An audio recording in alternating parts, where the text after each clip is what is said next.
kanalıma hepiniz tekrar hoş geldiniz. Bir önceki videomda battaniyemin anlatımını yapmıştım. Şimdi takımımın yeleğini anlatacağım sizlere. Ölçülerimi vereyim. Beden genişliğim 30 santim. Omuzdan itibaren boyumuz 36 santim. 1-2 yaş arası bebekleriniz için uygun ölçülerde roba kısmımı iki renkli olarak çalıştım. Toplamda bal köpüğü renginden bir yumak kullandım. Koyu pudra renginden de yarım yumaktan az, toplam 5 sıra bir model çalıştık. Yarım yumaktan az ip kullandım. Böyle renkli, iki renkli düğmeleri de diktim arkadaşlar. Hem kız hem erkek bebekleriniz için kullanabileceğiniz renklerde ve uygun bir model. Şimdi ipimizi ve şişimizi hazırlayarak yeleğimizi de örmeye başlayalım. Yeleğimi Nakon'un Elite Baby ipiyle öreceğim. Anti peeling özellikli ipimiz. 100 gram ağırlığı, 250 metre uzunluğunda. Bu ipimin renk numarası 10889. Bal köpüğü rengi. Bal köpüğü olarak geçiyor. Diğer rengim de yine aynı ipin 14394 renk numarası, pudra rengi, koyu pudra olarak geçiyor bu renkte arkadaşlar. Şişim 3,5 numara. Şişime 73 ilmek attım. 4 haroşa sırası boyunca ördüm. 3. haroşada sağ önde iliğimi açtım. 6 ilmek kenarlarda haroşam olacak. 3. sırada ilk iliğimi açtım. Bir haroşa sırası daha ördüm. 12 sıra arayla da 12 haroşa sırası arayla da iliklerimi açacağım. Ayrım yerlerimi hazırladım. Ön bedenim 13 ilmek olacak. Arada 2 düz ilmek. Kolum 9 ilmek. Arada yine 2 düz ilmek. Arka beden 21 ilmek. Arada 2 düz. Diğer kol 9. Arada 2 düz. Diğer önde 13 ilmek olacak. Kenarlardaki 6 ilmek haroşamı açık rengimle öreceğim. Şimdi pudra rengini bağlayacağım. Artışlarımı yapacağım. İki renk olarak da örgümü örmeye, modelimi örmeye başlayacağım. Bebeklerin en çok bebeklerde ördüğümüz, kullandığımız bir model ve çok kolay da bir model. Kenarlarda da ben düzgün ilmek çalışması yapıyorum. Bunu hemen her örgümde, battaniyelerde bile kullanıyorum arkadaşlar. İlk ilmeğimi örmeden alıp bir doladım. 2, 3, 4, 5, 6 ilmek kenar haroşamı ördüm. Fare dişi modelimiz biliyorsunuz 4 sıradan oluşuyor.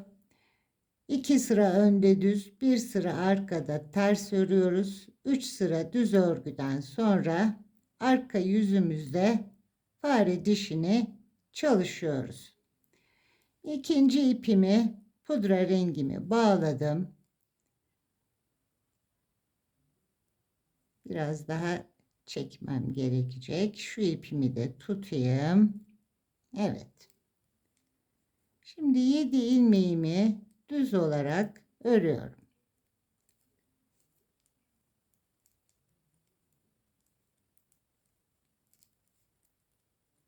Yedi ilmeğimi ördüm.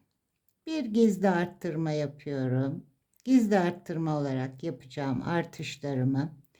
Arada 2 ilmeğimi örüyorum. Kolum için gizli artışımı yapıyorum.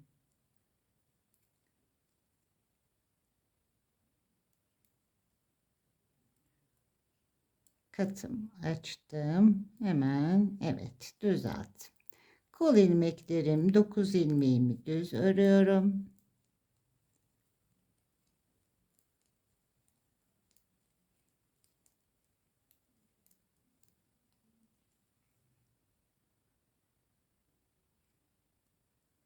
9 ilmeğimizi ördük. Gizli artışımızı yaptık. Aradaki 2 düzümü örüyorum. Arka beden için gizli artırmamı yapıyorum.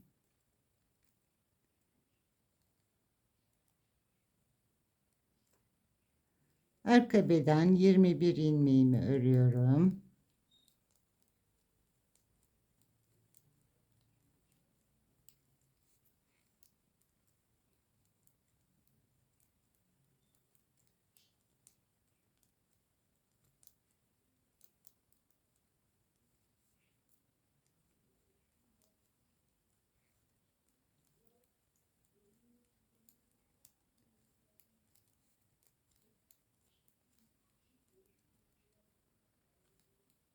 Arka beden ilmeklerimi ördüm. Artırmamı yaptım. Aradaki 2 düz ilmeğimi ördüm. Kolum için artışımı yapacağım.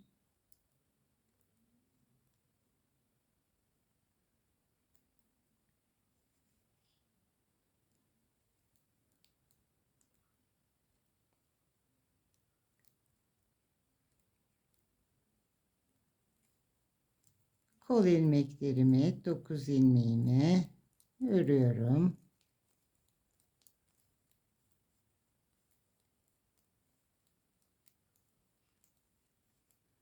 Kolumun diğer kenardan artışını yaptım. Yine arada 2 düzüm ve ön beden için artışımı yapıyorum. Şimdi ön bedenden 7 ilmek pudra rengiyle öreceğim.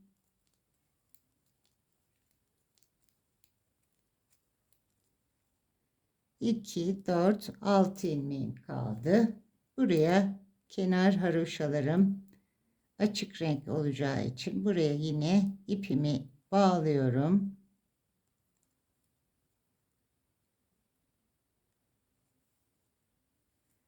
Kenar haroşaları ben önde ve arkada düz yönde ördüğüm için haroşalarımı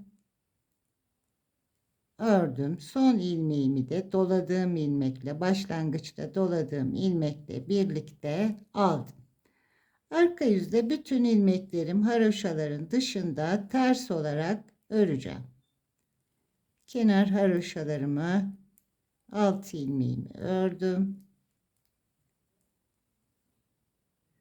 Burada iplerimi çaprazlama yapıyorum. İpimi kendime aldım. Çaprazlama yapmadığımızda iki renkli ya da çok renkli örgülerde aralarda boşluk oluşur. O yüzden ipinizi bu şekilde çaprazlayın. Örgüyle öreceğiniz ipin arasına bıraktığınız eski ipi sıkıştırın arkadaşlar. Şimdi ters olarak bütün ilmeklerimi örüyorum. İkinci sıramızı örmüş oluyoruz. Arttırdığım ilmekle beraber tüm ilmeklerimi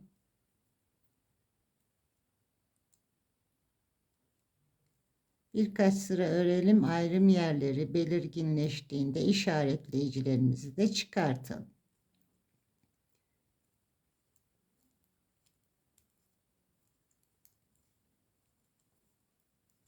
Ters olarak sıramı tamamlayayım arkadaşlar. Ön yüzde ikinci artışımızı da birlikte yapalım. Şimdi sıra sonuma geldim. Burada da yine çaprazlama şeklini sizlerle paylaşayım. Pudra rengimi ördüm. En son ters olarak ipimi sola aldım. Kenar haroşalarım için açık rengimi aldım. Haroşayı düz yönde ördüğüm için ipimi çevirdim. Bakın burada çaprazlama yapıyorum. Araya sıkıştırıyorum ipi. 6 ilmek haroşamı örüyorum.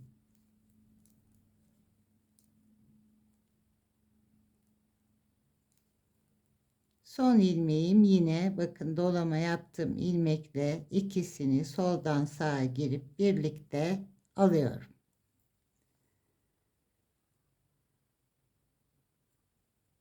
Şimdi ön yüzümüzden artışımıza tekrar devam ediyoruz.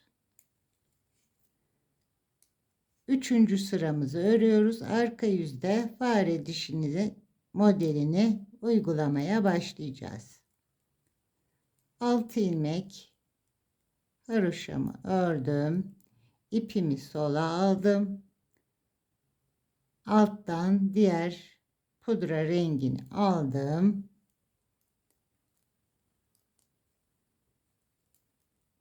Arttırma yerime kadar yine düz olarak örüyorum. Arttırma yerine geldim. Bir gizli artışımı yaptım. 2 ilmek arada düzümü ördüm. Kolum için artışımı yaptım. Kol ilmeklerimi örüyorum.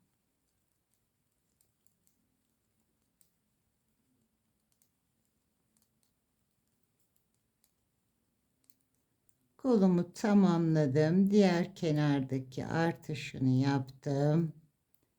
Arada 2 düzümü ördüm. Arka bedenin bir kenardaki artışını yaptım. Arka bedenimi tamamlayacağım.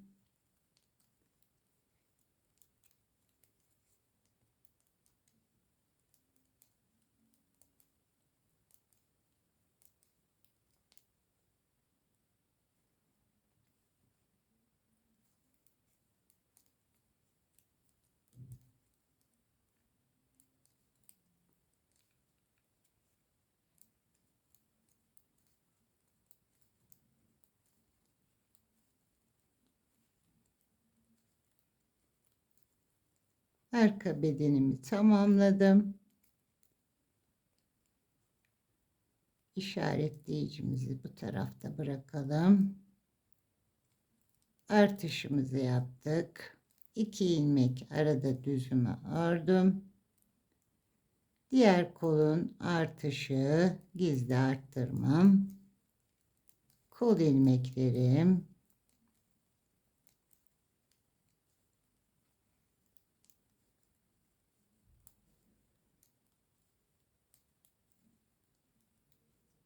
Kolumu tamamladım. 2 ilmeğimi ördüm. Arka beden artışımı yaptım. Özür dilerim, ön beden. En son beden, ön beden artışımızı yaptık. Ön bedenimizi tamamladık. İpimi yine çaprazlıyorum. Kenar haroşalarımı örüyorum.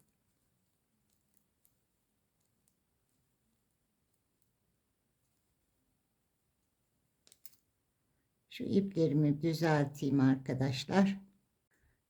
Dördüncü sıramız örgümüzde ve arka yüzde fare dişi modelimizi uygulayacağız. Kenar 6 ilmek haroşamı örüyorum.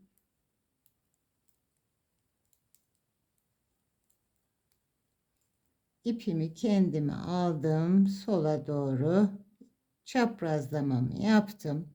İlk ilmeğimi ters örerek başlıyorum. Bir ters. Düz ilmeğimi normal düz örgü olarak almıyorum. Bir alt sıraya batıyorum. İlmeğimin bir alt sırasına batıyorum. Bir düz örüyorum. Tersimi ters ördüm bir ilmek. Düz ilmeği ilmeğin bir altına Selanik örgüsünde yaptığımız gibi bir alta batarak bir düz ördüm. Bir ters, düzleri bir alt sıraya batıp örüyorum. Bir ters ördüm. Düz ilmeğimi yine ilmeğin bir altına battım. Arttırdım ilmeği de ters olarak ördüm.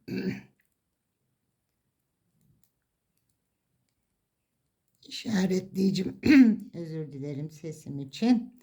İşaretleyicimi çıkartıyorum. Arada 2 ilmek tersimi ördüm.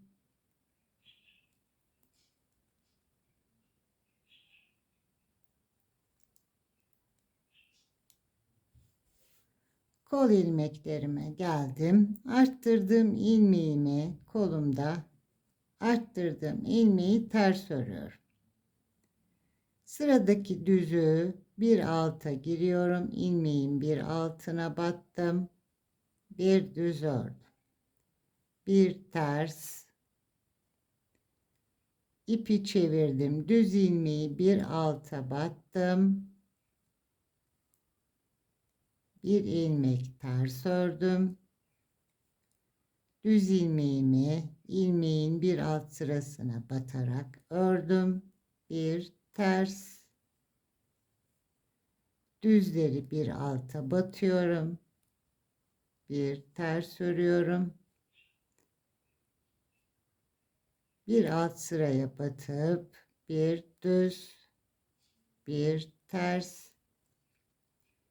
Yine ilmeğin bir alt sırasına batıyorum. Normal olarak almıyorum. Bir alt sıraya batıyorum. Bir düz örüyorum. Arttırdığım ilmeğimi de ters olarak ördüm. Arada 2 ilmeğimi ters olarak örüyorum. Arttırma arasındaki 2 ilmeğim.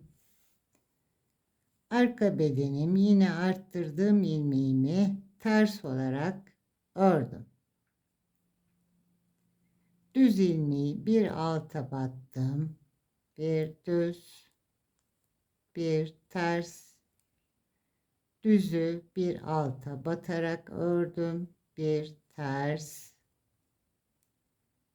bir düz, bir ters. Düzleri ilmeklerin bakın örgünün bir önceki sırasını altına batıyorum. Düz örüyorum. Ters ördüm. Bir düz, tersimi ördüm. Bir alta batıp bir düz ördüm. Tersimi ördüm. Bir alta battım. Bir ters, bir alt sıraya battım. Bir düz, bir ters, bir alta battım. Düzümü ördüm. Tersimi ördüm.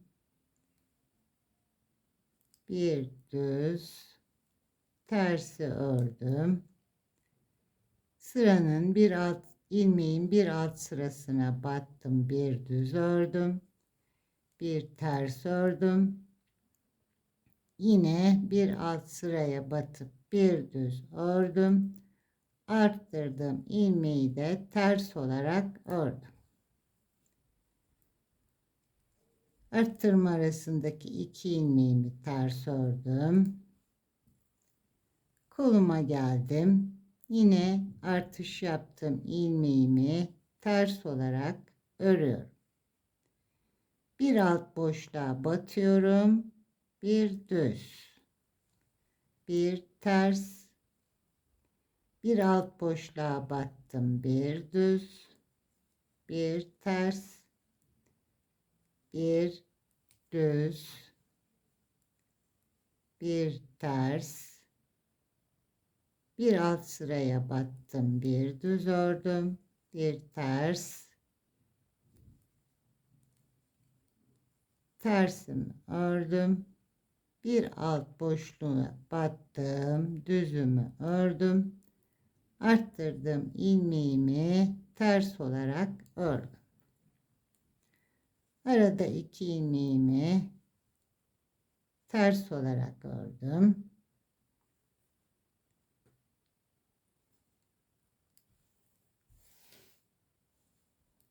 Ön bedenimize geldik. Artış yaptığım ilmeğimi ters olarak ördüm. Düz ilmeği bir alttaki sıraya batarak ördüm. Tersini ördüm. Bir alt boşluğa battım, düz ördüm, tersimi ördüm, bir alta batıyorum, düz ördüm, tersimi ördüm, yine bir alt boşluğa battım, düzümü ördüm, bir ters örerek bitirdim. Bir ters örerek başlamıştım, burada da bir ters olarak bitirdim. İlmek ipimi yine çaprazlıyorum, ipimi öne aldım, kenar haroşalarımı, alt ilmeğimi örüyorum. Son ilmeğimi de başlangıçta doladığım ilmekle birlikte aldım. Ön yüzde yine 2 sıra düz, 1 sıra ters, 3 sıra düz örgümüzü oluşturacağız ve ön yüzlerde artışımızı yapacağız. Şimdi ikinci modelimi, birinci modeli tamamlamış olduk. 3 sıra düz örgü ördük. Arka yüzde fare dişini ördük. Bir modeli tamamladık. İkinci modeli açık rengimle öreceğim. Bir model pudra rengi olacak. Bir model açık renk olacak. Kenardaki haroşalarımı örüyorum. Bu ipimi burada bekletiyorum. Pudra rengini arttırma yerime kadar düz olarak açık rengimle örüyorum.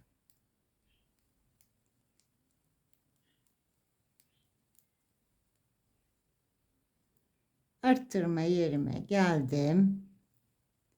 Hemen artışımı yaptım. 2 ilmek düzümü ördüm. Kolumun artışını yaptım. Kol ilmeklerimi örüyorum.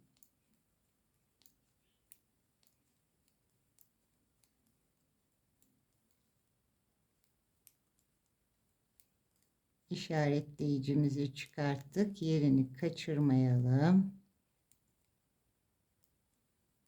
Evet, 2 düze geldim.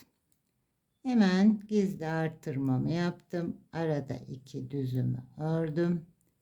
Yine artışımı yaptım. Arka bedenimi arttırma yerine kadar örüyorum.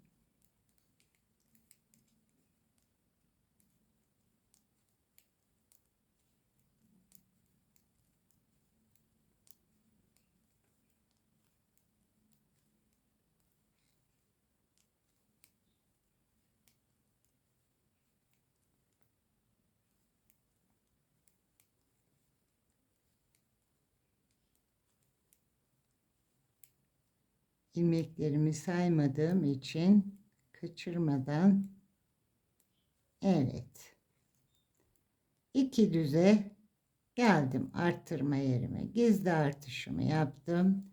2 ilmek arada düzümü ördüm. Kolumun artışını yaptım.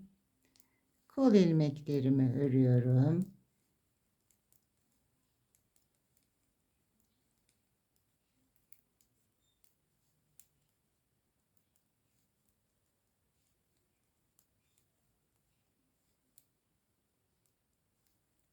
Kolumu tamamladım. Artışımı yaptım. 2 düzüm. Arttırmamı yaptım. Ön bedenimi örüyorum.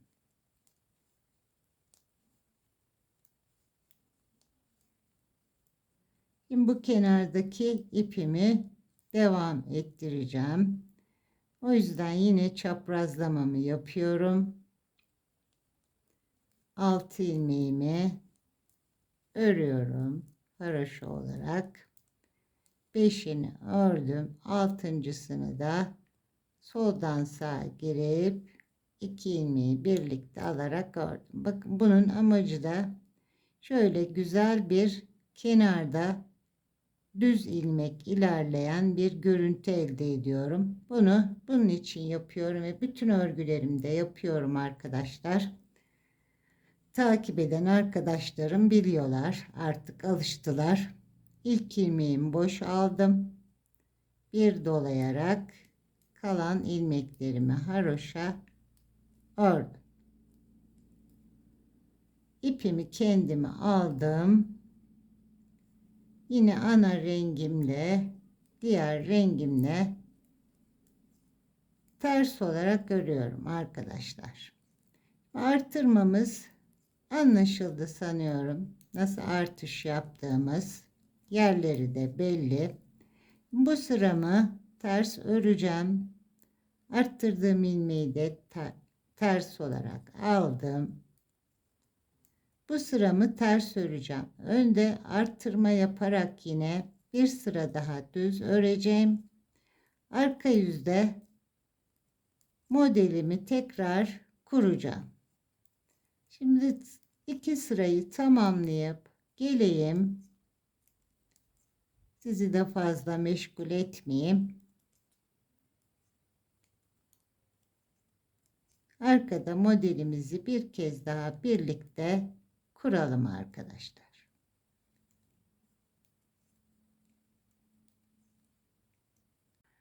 Üç sıramı tamamladım arkadaşlar. Ön yüzde artışlarımı yaparak geldim.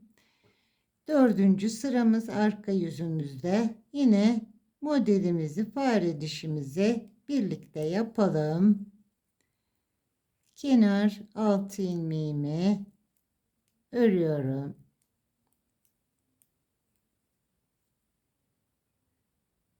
İki, dört, beş, 6 ilmeğimi ördüm. İpimi kendime aldım. Çaprazlamayı yaptım. Bir tersle başlamıştım. Yine aynı şekilde başlıyorum arkadaşlar. Aynı şekilde başlarsanız ilmeklerinizin yerleri kaymamış olur. Bir tersle başladım. İpi şöyle alayım daha net görün. Düz ilmeğimi yine bir alt sıraya batarak örüyorum. Bir ters, düzü bir alta batarak ördüm. Bir ters ördüm.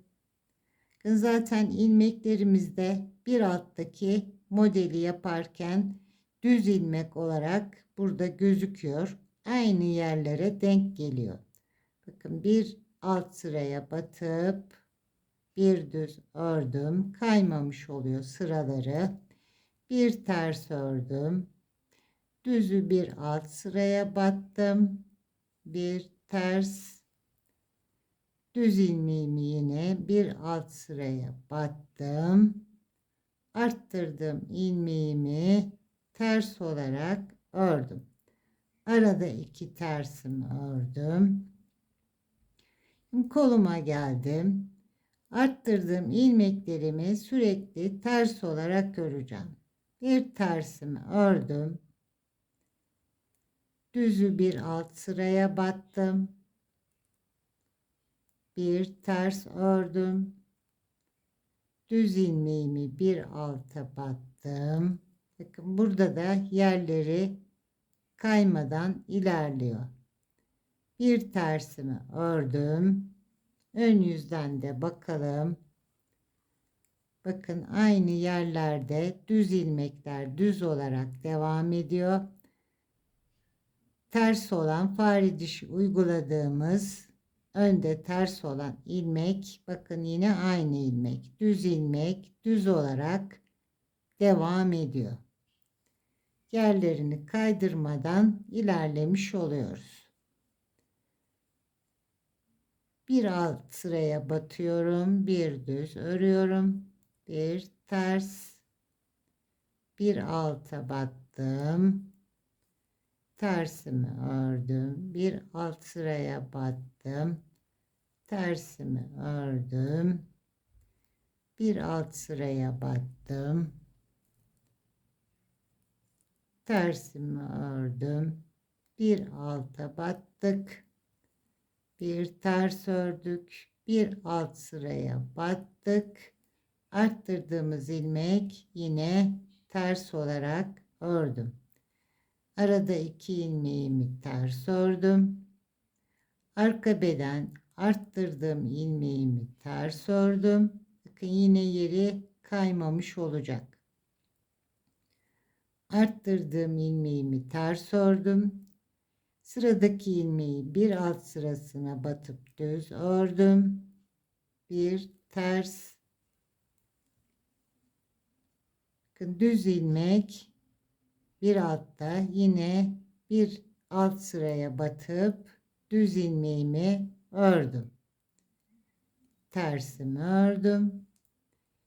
Alta batıyorum. Ters örüyorum. Alt sıraya battım. Tersimi ördüm. Artış yerine kadar devam edeyim. Orada da yine aynı şekilde göreceksiniz. Ters, bir fare dişi, bir ters, bir alta battık, bir ters,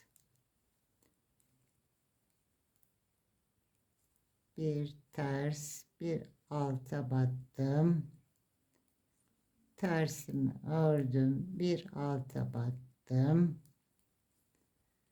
tersimi ördüm,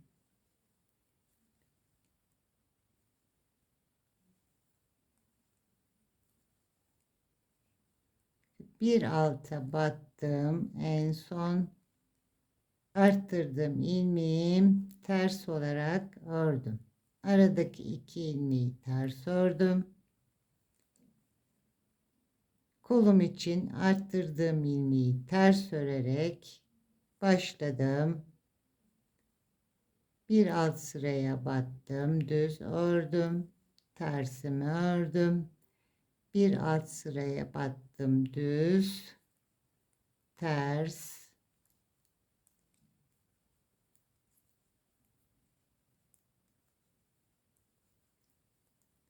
Kolumuzu da tamamlayalım.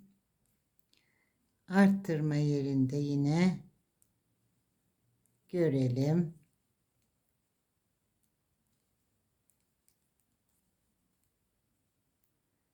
En son bir düz ördüm.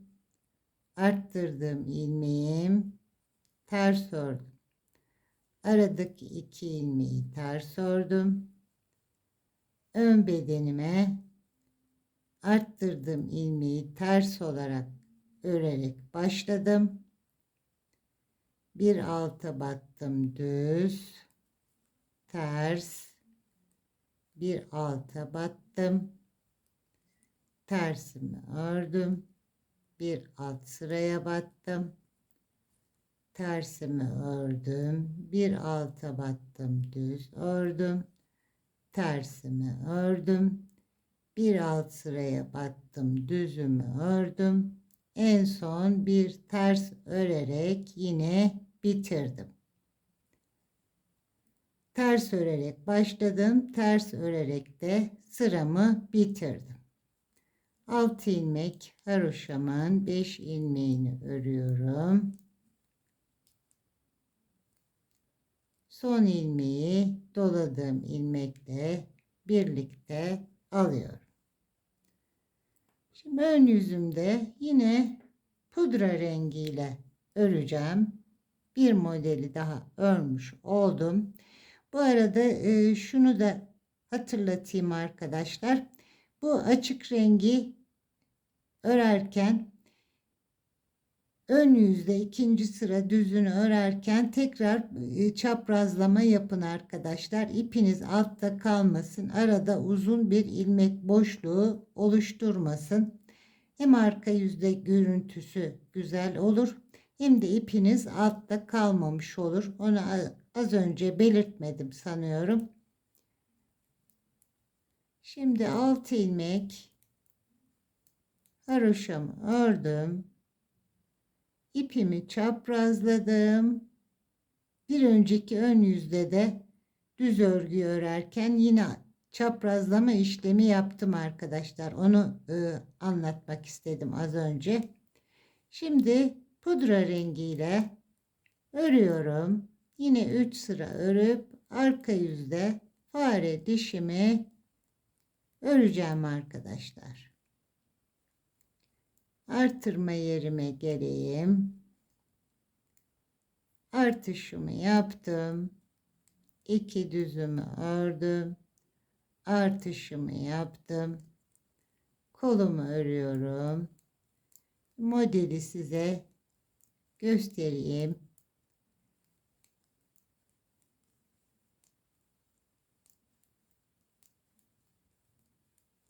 Kolumuzu da bir örelim.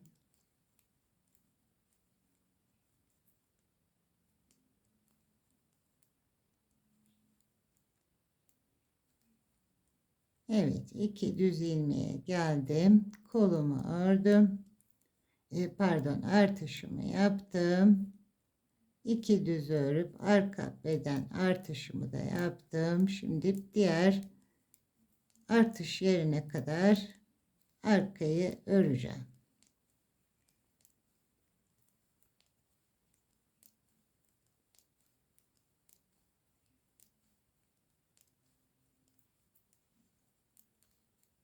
Sırayı bir tamamlayalım beraber hızlıca.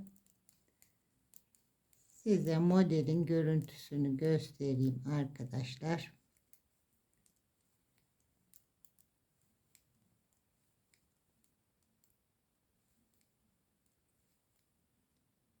Arka bedenin diğer taraf artışını yaptım. 2 düz ördüm. Kolun bir kenarını arttırdım. Kolumu örüyorum.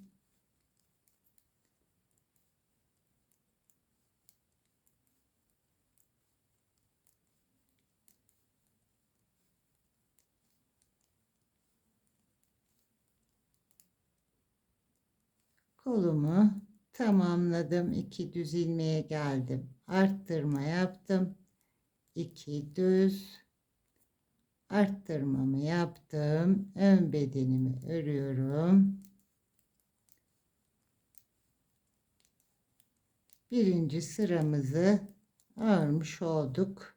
Modelin ön yüzdeki ilk sırası. İpimi çaprazlıyorum. Sol tarafa aldım. Örgünün arasında kaldı ipim. Diğer rengimle de haroşalarımı tamamladım. Tekrar hatırlatayım. Başlangıçta söyledim ama arkadaşlar 12 haroşa arayla da iliklerimi açacağım. Sağ ön bedende açıyorum. Bakalım modelimiz görüntüsü bakın şu şekilde. Çok güzel. Bu model zaten çok yakışıyor bebeklere ve iki renkli de ayrı bir güzellik veriyor. Modelin yapımını bilen arkadaşlarım zaten resmini görür görmez artık örmeye başlamıştır. Bu modeli çalışmamış olan, denk gelmeyen arkadaşlarıma da anlatmış oldum. 2 sıra ördük. Şimdi 3. ve 4. Arka yüzden 2. sıramızı öreceğiz.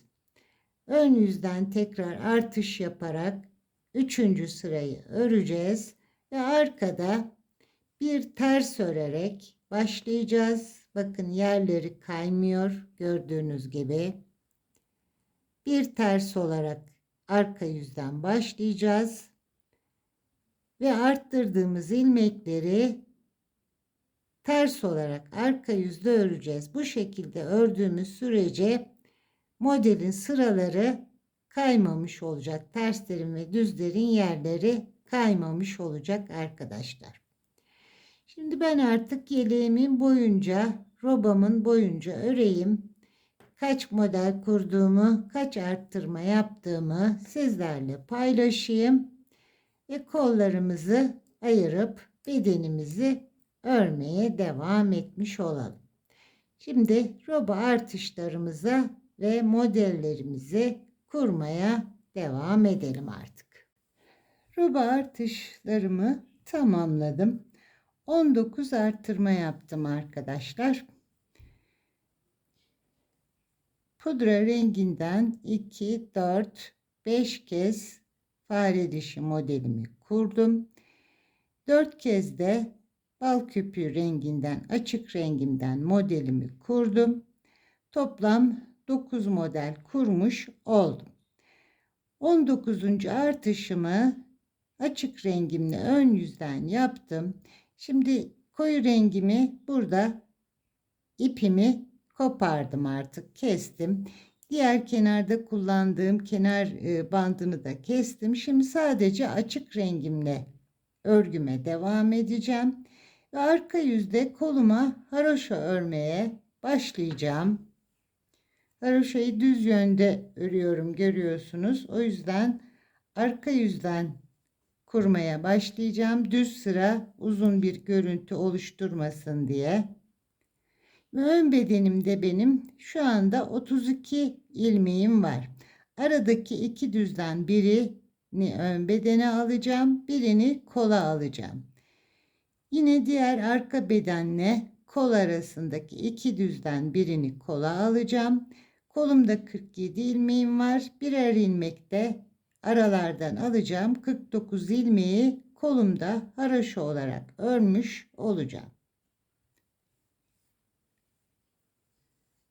Şimdi önce arka yüzden arka bedeni örelim. Özür dilerim, ön bedeni örelim. Kenardaki 6 ilmek haroşamızı örelim. 2, 4, 6 ilmek haroşamı ördüm. Modelime devam ettiriyorum. Modelin arkadaki ters sırası ikinci sıramız.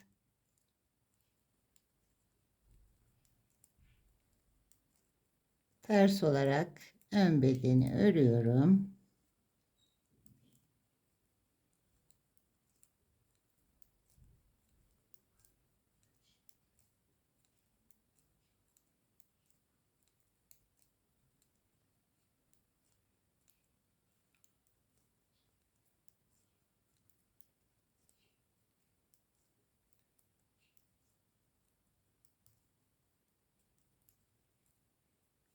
Artırdığım ilmeği de ters olarak örüyorum. Şöyle araya girdim. Şimdi iki tane öndeki düz ilmekten birini ön bedenime aldım. Bedenimde şu anda 33 ilmeğim oldu. İkinci bir şiş kullanarak öreceğim.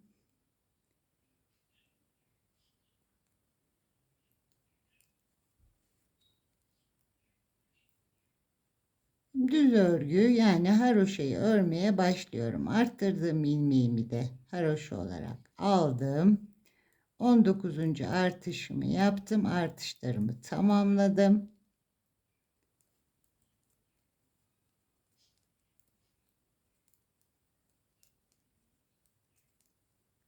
Aradaki ikişer ilmeği de eklediğimde kolumda şu anda 49 ilmeğim oluştu.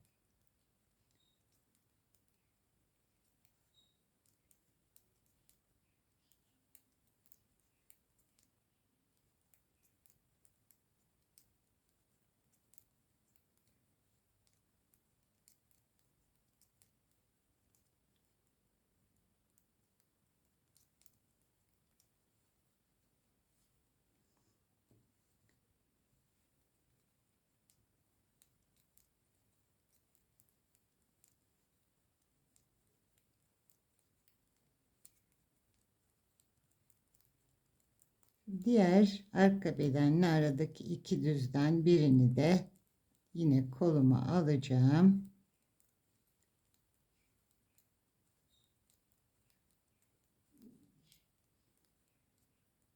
Arttırdığım ilmeğimi haroşa olarak ördüm. İki düz ilmekten birini koluma aldım, birini arka bedene bıraktım. Ön yüzde ilk haroşa sıramı oluşturmuş oldum arkadaşlar. Şimdi birkaç sıra haroşa olarak kolunu öreceğim. Kol ağzını öreceğim. Daha sonra ilmekleri kapatacağım. Ve haroşalarımı tamamlayıp geleyim. 3 haroşa sırası boyunca ördüm. Ön yüzden yine örgümü örüp arka yüze geldim. Arka yüzümde ilmeklerimi örerek kapatacağım. Burada bir sıra haroşa sırası daha oluşturmuş olacağım.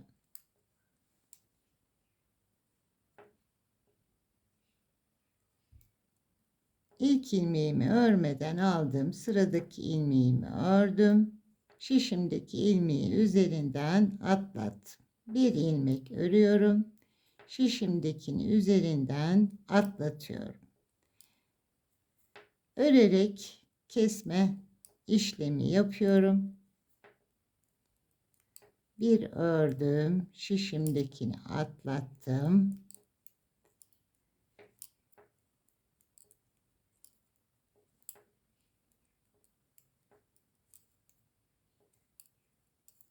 Bir ilmek örüp bir ilmek atlatarak bunu örgümü ördüğüm gevşeklikte yapıyorum arkadaşlar.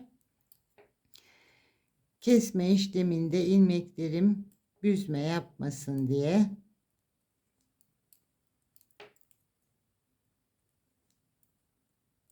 Şöyle de sizlere göstereyim. Bakın burada bir sıra daha dördüncü sırayı oluşturmuş oluyorum.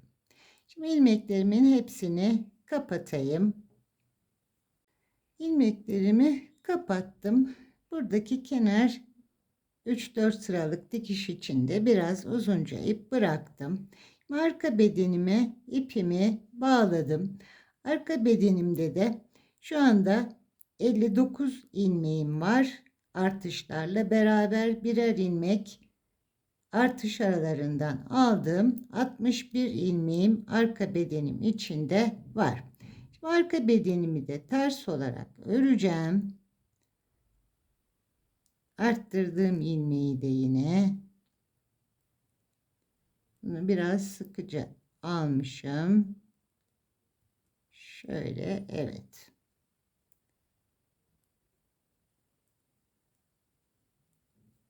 Ters olarak arka bedenimi örüp diğer koluma geleceğim.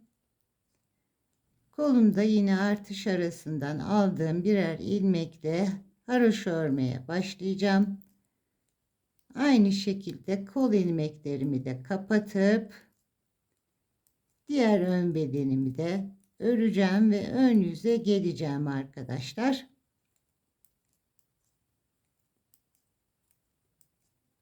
Şimdi diğer kolumuzu da aynı şekilde tamamlayalım. Diğer kolumu da aynı şekilde 3 haroşa sırası boyunca ördüm ve arka yüzden kapattım. Ön bedenime ipimi bağladım. Arka yüzden ters olarak örüp geldim arkadaşlar. Şimdi ön yüzde kol altlarına birer ilmek arttırma yapacağız. Modelimizin denk gelmesi için. Çünkü burada düz ilmeğim var. Önde tersim var. Bir düzüm var. Arka bedende de yine aynı şekilde bir düz ilmekle bitiyor. Bu yüzden kol altına birer tane her iki bedende aynı şekilde. Bu da yine burada önde bir düzle bitiyor. Birer tane kol altlarına arttırma yapacağız. Ön yüzdeyiz. Modelimizin 3. sırasındayız. Arka yüzde fare dişini uygulamaya devam edeceğiz. Kenar haroşalarımla birlikte kol altına kadar örgümü öreceğim.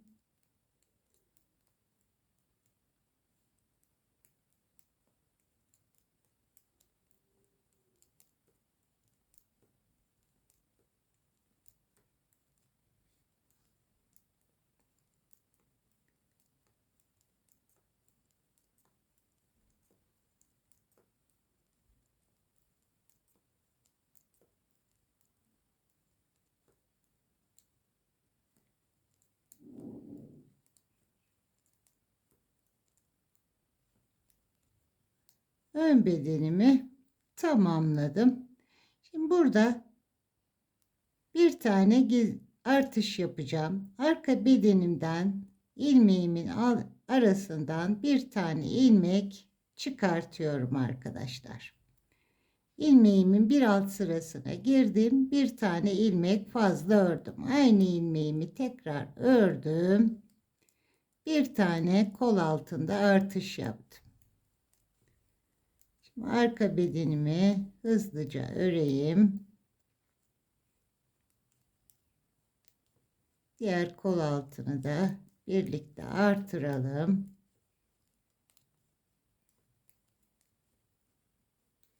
Arka bedenimi tamamladım.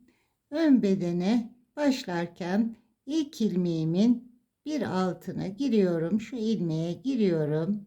Buradan bir tane ilmek çıkartıyorum. Bir tane arttırdım. Normal beden ilmeklerimi örüyorum. Birkaç sıra ördükten sonra kol altlarındaki haroşaları da dikebiliriz.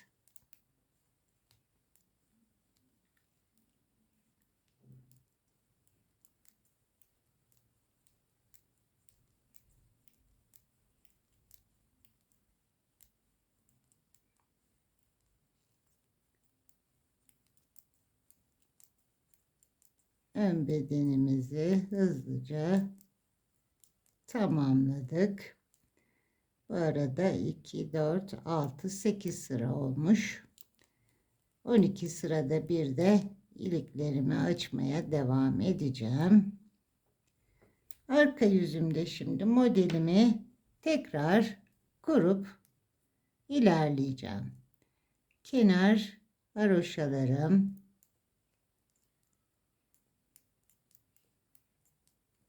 alt ilmeğimi ördüm. Aynı şekilde yine bir tersle başlıyorum.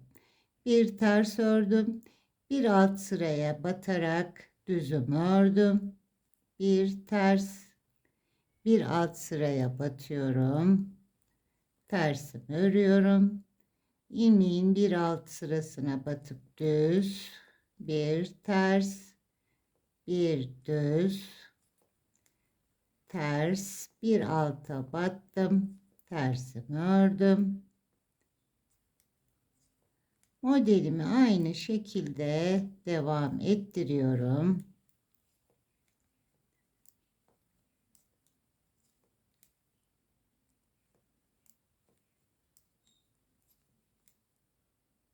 Tersimi ördüm, bir alta battım, ters, düzüm, tersim, bir alta batıyorum, tersimi örüyorum, bir alta battım, tersimi ördüm, bir alt ilmeğe battım, ters ilmeğimi ördüm,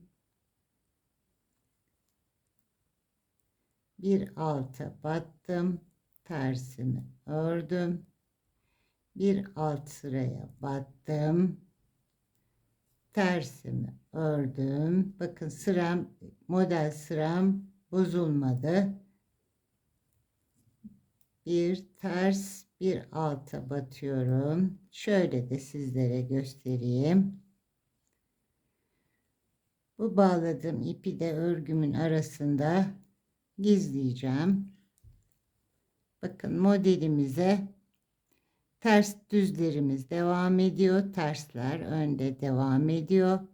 Tam kol altında düzümüz, tersimiz, bir düzümüz, bir tersimiz, düz ilmeklerimiz ve ters ilmeklerimiz sıralarını kaydırmadan devam ettirmiş oluyoruz. Diğer kol altına geleyim. Modelimi devam ettiriyorum.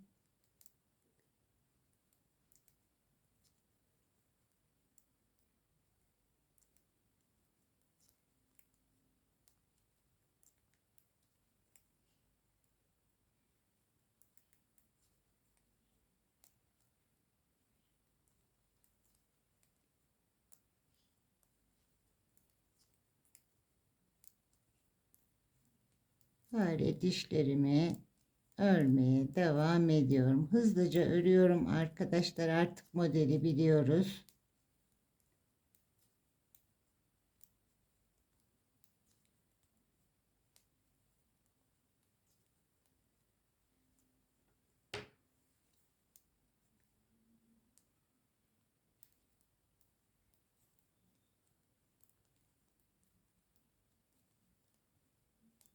Yerlerini kaydırmadan tersle başlarsanız nasıl başladık aynı şekilde devam ettirirsek yerleri kaymaz arkadaşlar.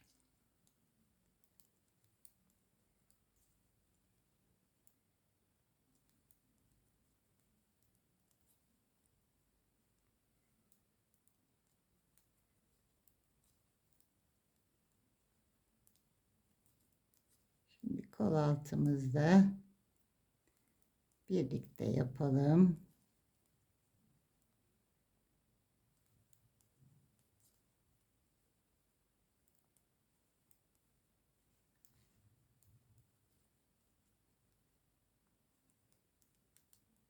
Tersimi ördüm. Bakın arttırdığımız ilmeğe geliyoruz. Tersimi ördüm.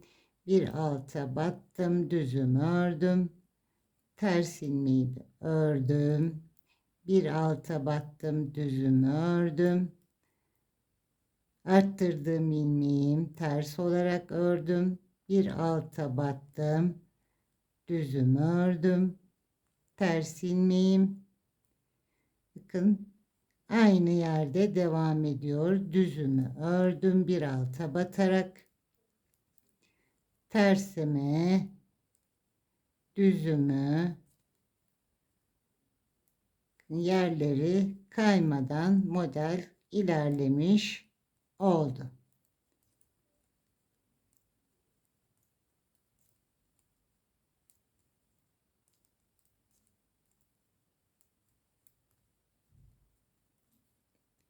Bir kestiğim ip, bağladığım ipleri, kestiğim ipleri de göstereyim size nasıl saklıyorum.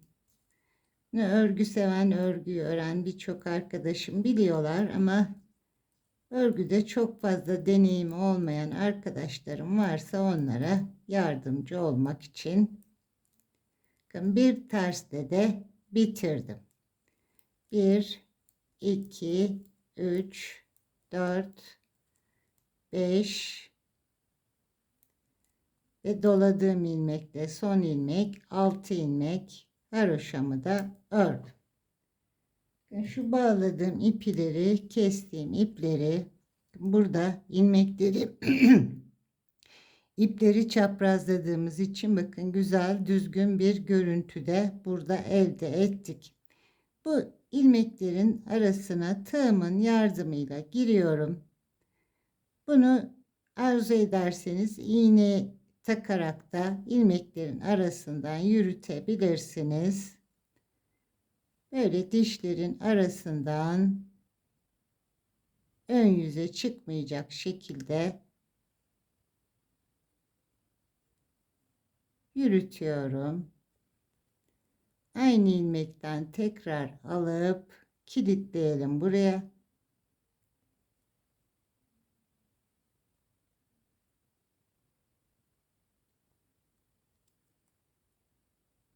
Artık ipimiz sökülmez.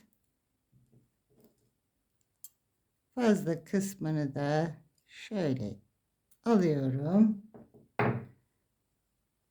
Bağladığım ve kestiğim ipleri bu şekilde de saklayacağım. Şimdi modelin görüntüsüne bakalım birlikte. Şu ipleri içeriye alırsam daha güzel görünecek. Bir iki sıra ördükten sonra kol altlarını dikebiliriz artık. Bakın modelimiz yerlerini kaydırmadan devam ettirmiş olduk. Aynı yerlerinde ilmeklerimiz devam ediyor. Şimdi artık tek renkle, açık rengimle yeleğimin boyunca öreceğim arkadaşlar. Bundan sonra sadece bal köpüğü rengiyle yelek boyunca modelimi çalışacağım. 3 sıra önde düz, arkada fare dişine çalışarak devam edeceğim. Yeleğimin boyunu tamamlayayım. Kol altında da şöylece göstereyim, yine de ayrılmadan sizlerden nasıl dikebileceğinizi kısaca göstereyim ve yeleğimi tamamlayayım artık. Bakın şu ilmeklerin arasına, bu ilmeklerin arasına gireceğim. Karşılıklı olarak aynı ilmeğe tekrar giriyorum. Haroşaların kenar ilmeklerine girip bunları bu şekilde dikeceğim. Bunu tığla da birleştiren arkadaşlarım var. Biraz kalınca düşüyor. Hiç gerek yok diye düşünüyorum. Böyle sıfır noktasından dikebiliriz.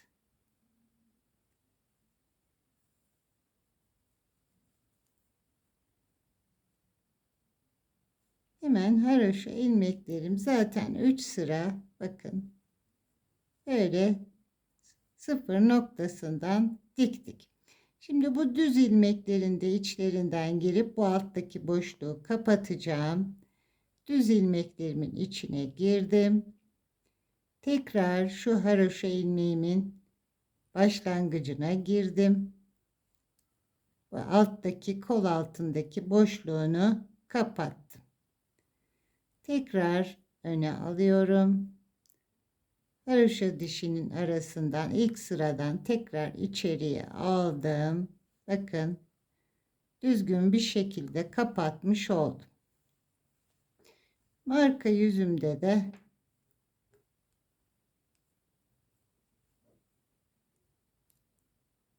bu ilmeklerin arasından ipimi saklayacağım.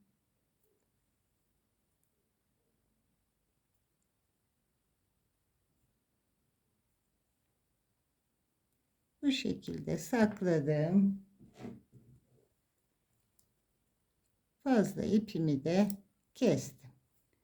Bu ipimi de yine tığımla saklayacağım arkadaşlar. Kol altını da bu şekilde bakın düzgün bir şekilde dikmiş olduk. Şimdi yeleğimin boyunu tamamlayayım. Etek ucuna yine haroşa koyacağız. Oraya kadar örmeye devam edeyim. Yeleğimin boyunu tamamladım. Kol altımızdan ve robamızı ayırdıktan sonra 20 tane fare dişi modelini uyguladım. 20. modeli arka yüzümde kurduktan sonra ön yüzden düz sırasını ördüm arkadaşlar. Kolumda yaptığım gibi. Şimdi arka yüzden haroşa örmeye başlayacağım. Kolumda yaptığım gibi yine birkaç diş haroşa öreceğim.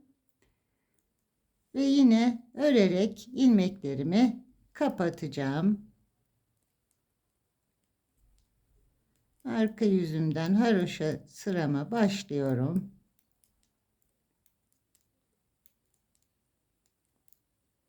İlk haroşa dişimi oluşturdum.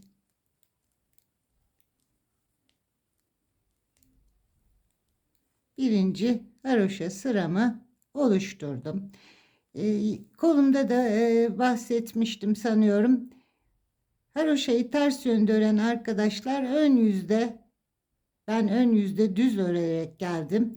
Fare dişinden sonra ön yüzde ters olarak haroşa örenler haroşa örmeye başlayabilirler.